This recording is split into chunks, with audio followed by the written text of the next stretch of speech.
how would you recommend people stay focused on their personal or professional goals with all these challenges too? Like, what are some strategies that you may have for them to kind of overcome some of the hurdles they're dealing with?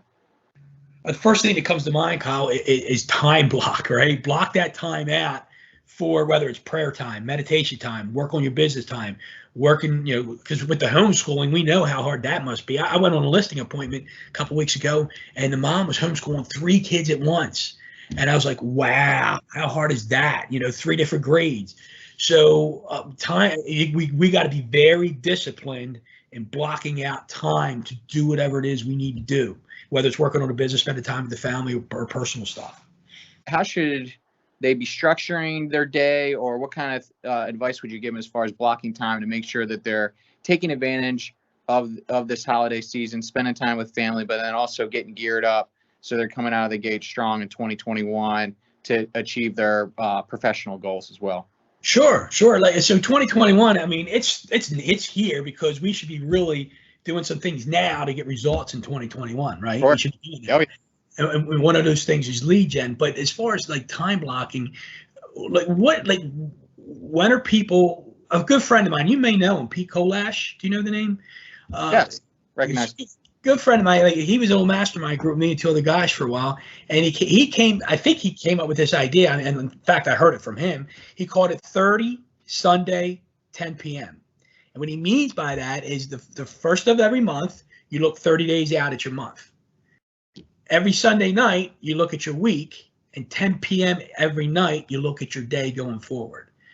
So if we could develop that skill of discipline to review our month, our week, and our days, that could set a huge tone for you, because then you could time block around the 30 days, the week, and each day. And the key for me in doing it at night, I'm a little old school. I like the handwritten day timer, but I have Google Calendar too. So what I do is I look at my Google Calendar every night. Might not be 10 p.m., might be 9 or 9:30 or whatever, but every night I look at my Google Calendar and I look at my schedule. And then in the morning, I look at it again. I actually write it in my book. So now I've seen it and I've written it. And it really helps me with the discipline, because if curveball comes at me, I got my schedule embedded in my head every morning when I leave here at like 7:30 a.m. I know it. So that's why I think the reflecting on the day and the week and the month ahead is so important. That's the biggest, I think, piece of advice here. Now, the other side of it is set the goals. If you haven't set your goals yet for 2021, get them now. Get them done now.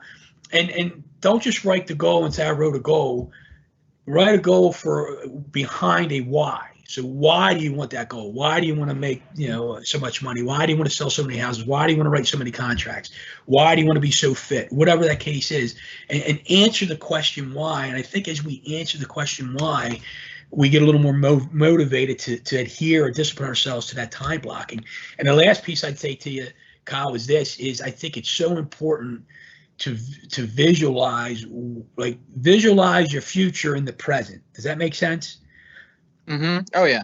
Yeah. Visualize where you are in the future now. And I haven't done that for a long time, but when I do it, I get pretty fired up. And then that future now becomes a reality at some point.